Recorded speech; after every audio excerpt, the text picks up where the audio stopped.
Durante muchos años, una de las ideas más repetidas sobre el autismo fue que las personas dentro del espectro autista tenían un déficit de empatía. Esa idea apareció en los libros una y otra vez, en investigaciones, en películas, incluso en muchos espacios clínicos. Pero, ¿y si el problema nunca fue la falta de empatía? Vamos, que esto es muy impactante, ¿no? Y si la verdadera dificultad estuviera en que dos personas con formas distintas de experimentar el mundo intentan entenderse utilizando códigos completamente diferentes.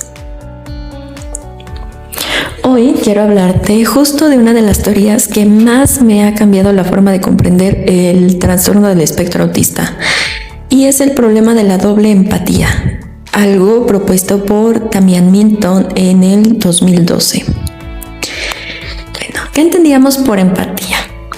Bueno, antes de hablar de la teoría necesitamos responder a una pregunta muy importante. ¿Qué entendemos por empatía? Antes de hablar de toda la parte teórica de este concepto, necesitamos responder a una pregunta. ¿Qué es realmente la empatía? Muchas personas piensan que la empatía significa ser amable o sensible. Pero en psicología hablamos de procesos distintos.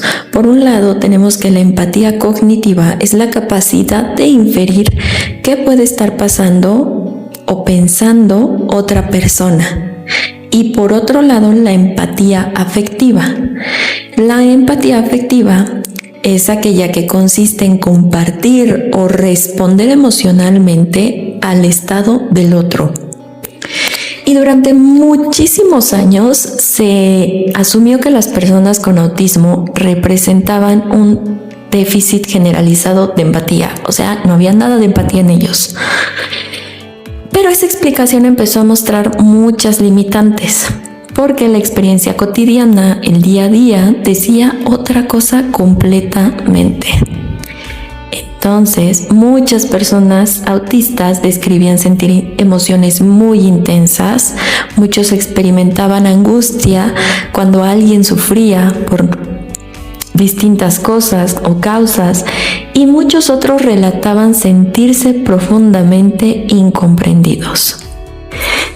Entonces aparece una pregunta muy interesante. Si realmente no existiera empatía, ¿por qué ambas partes siguen sintiéndose incomprendidas?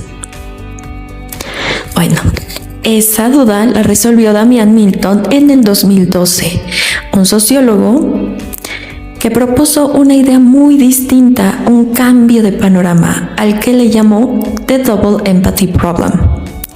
Su propuesta fue sencilla, pero muy revolucionaria para el tiempo. Las dificultades sociales entre personas dentro del espectro autista y personas neurotípicas no deben entenderse únicamente como un déficit del individuo autista. También son consecuencias de que ambas personas interpretan el mundo desde experiencias, expectativas y formas de procesamiento diferentes. En otras palabras, no existe un único idioma social. Existen distintos códigos y estos van cambiando de acuerdo a las historias que cada uno tenemos. Y cuando dos personas utilizan dos códigos distintos y empieza una interacción, los malentendidos aparecen en ambas direcciones. No porque alguien quiera comunicar mal, sino porque cada uno va a tener su manera de interpretar al mundo de manera distinta desde sus propias experiencias y vivencias. Un ejemplo.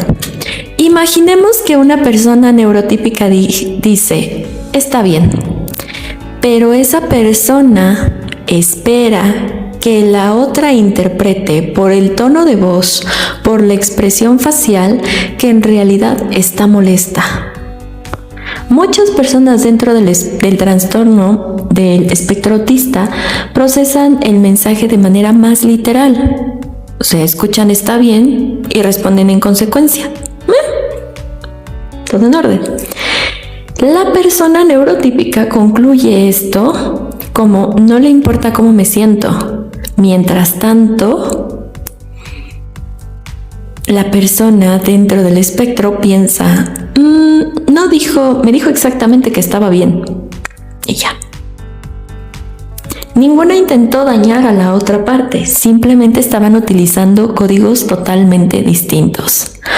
Otro ejemplo un poco más burdo es como si pusiéramos dentro de una misma sala o dentro de una misma relación a una persona que habla solamente italiano y a una persona que solamente habla inglés o chino o japonés.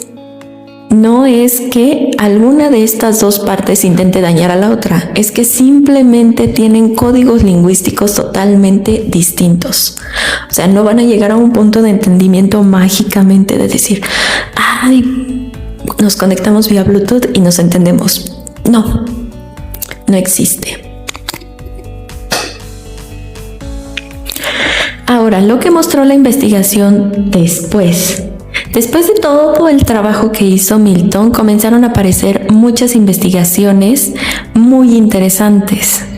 Estudios como los de Crompton y colaboradores mostraron que cuando personas dentro del espectro autista interactúan entre sí, la comunicación suele ser más fluida que cuando interactúan con personas neurotípicas. ¿Por qué? Porque volvemos a lo mismo, hablan el mismo código, el mismo lenguaje.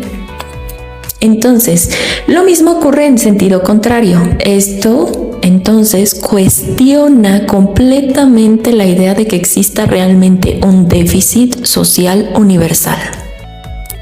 Más bien sugiere que muchas de estas dificultades van a depender de quién interactúa con quién. Y bueno, pues como la comunicación es un proceso compartido, pero no es una habilidad que reside únicamente en una persona, sino en ambas partes. Y ahora, ¿qué implica esto para la psicología? Porque claramente tenía que implicar algo. Bueno, este cambio de perspectiva tiene consecuencias enormes para la terapia, para la educación, para las familias y en general para la sociedad. Porque nos obliga a dejar de preguntar únicamente ¿cómo enseñamos habilidades sociales a las personas dentro del espectro autista? Y entonces empezamos a preguntarnos ¿cómo aprendemos todos a comunicarnos mejor entre diferentes formas de percibir el mundo? Porque obviamente la responsabilidad ya no recae exclusivamente sobre una de estas personas, sino que la comunicación, como siempre, implica a dos. Es algo bidireccional.